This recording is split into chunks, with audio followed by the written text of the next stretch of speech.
Good afternoon, YouTubers. What are the useless things I'm doing today? Well, first off, I'm getting a little bit of chafing off my clutch cable on the ram mount there. So that's just sorted that one out. A little bit of fuel pipe on the end there. Keep that bad boy away. Why have I got a ram mount mounted there? Because 9 times out of 10, and almost 10 times out of 10, when I do crash, nothing really gets hit in this area. Anything outside here does. Anything near that does. So as long as the phone stays around about where the speedo is, the phone's going to be alright. Clears the brake pipe on the left side better than it does on the right side. Plus the right side is where the fuel gauge is, and we like to keep an eye on that bad boy because that's quite often critical.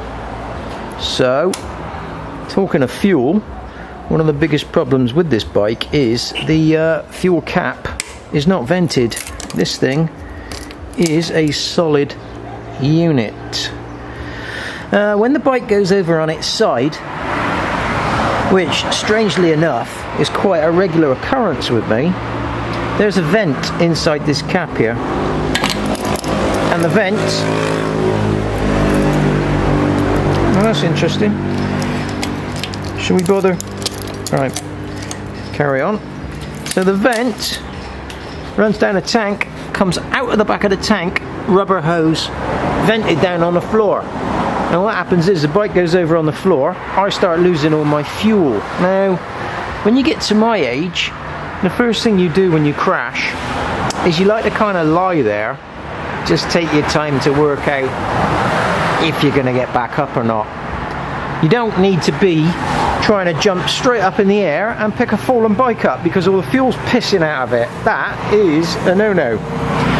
So I've revented, I've reinvented, or I've rerouted. I'll go with rerouted. I've rerouted the pipe all the way up to the bars.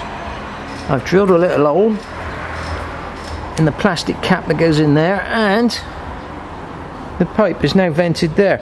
So when I fall over on my side now, which is probably going to be 5 minutes into the next ride, I can pull this out, and if it has decided that it's going to spill fuel, I can then get hold of this bolt here with a bit of rubber on it and shove it in the pipe.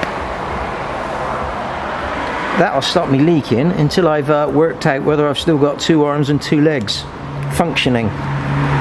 Now, I know you can get little one-way valves, which is nice, but not in Thailand.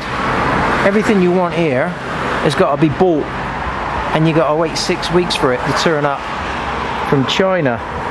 Now I did actually buy 5 tank vents, but eBay switched my postal address back to the UK for some reason, and I got 5 of them sat back in the UK waiting for me.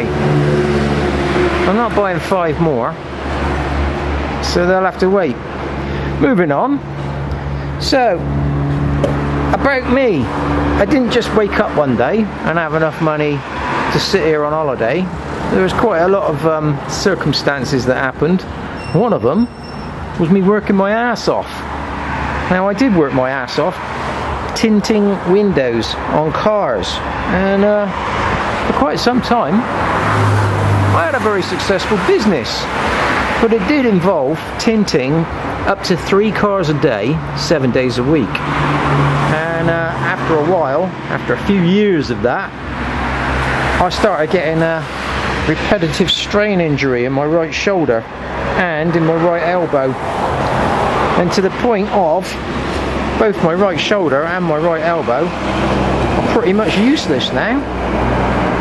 So when the bike goes into a ditch or upside down, pretty much anywhere, it's difficult for me sometimes to get any power on the bloody thing and lift it back out. So what I've done is I've got some climbing jujus, whatever you call these, and I've just mounted these around the bike where I can stand back and give it a damn old pull with my left arm. So one on each side, and we can just store these back here on a bit of rubber juju when we're not using it. That's all fine and dandy. I've got another one on the front here, which is a lot longer, and although you can just grab it like that right now, you can actually untangle it all, and it's long enough to go down to the front wheel. Quite often, if I'm in a ditch, I can get the strap on that thing and just lift it up, one-armed. So, that's me getting out of ditches sorted out. The next problem I always seem to find, especially in the wet, is I get stuck on super steep slopes where the camber of the mud is like that, and no matter what you do, your back wheel just wants to slide downwards. Quite often all you need to get out of something like that is just a spade and just dig away at the banking a little bit and square the banking off, and you're straight through. I mean, the last ride where we went up to the helicopter pad, there was a massive 4-foot deep trench, rain gully in the middle of the ride, and a tiny little path going around one side, but the path was so steep like that we couldn't get through without the back wheel slipping. Well, I did get through, but only because I had Axel holding the bike over the side of the bloody path we were trying to get along. But when we tried it with him, he went straight down into the gully, so we were there for nearly an hour trying to get him back out of the gully, and all we needed to do was, if we had a spade between us, we could have just dug out the back of the gully and or the back of the path, and we'd have got straight through. So this is what I've just been wasting my time on this afternoon. My latest mad idea.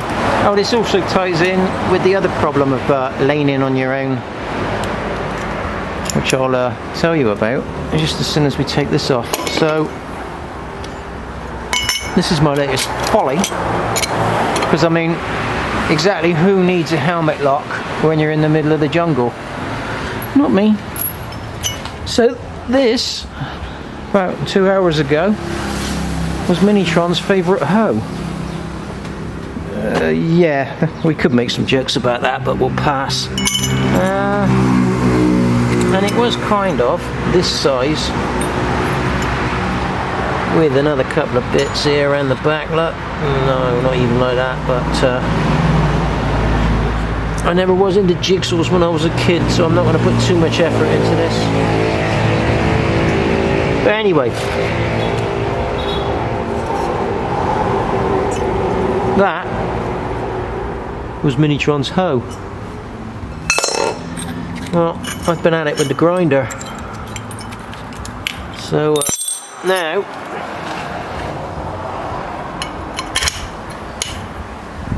it's a tiny hoe. Oh, there's so many jokes here.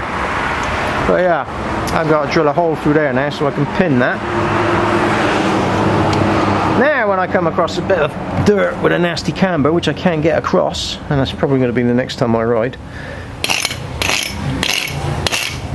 I can just square it off instantly. The other problem we got is trees. Quite often there's a fallen tree which could be moved, if only it wasn't 82 foot long. And chopping off a couple of branches here or there will give me enough leeway to move the tree 9 times out of 10. So you need an axe.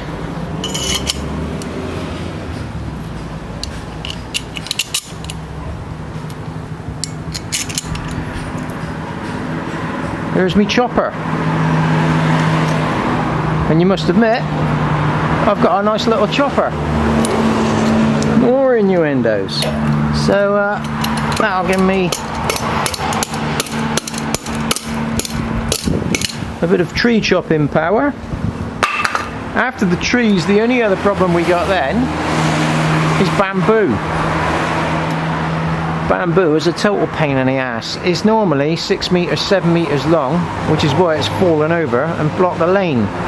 And Trying to move a 7-meter long piece of bamboo is next to impossible unless you smash up a section of it along the grain. Once you smash the grain on it, you can then use the remaining 5-6 meters of it as a lever to make it fold in on itself. So this little contraption now, which is adding even more weight to the bike, should get me out of any little problems I come across while I'm out riding on my own. So I'll just drill, whoops, I just need to drill a final hole in there to pin that when I'm using it as a spade.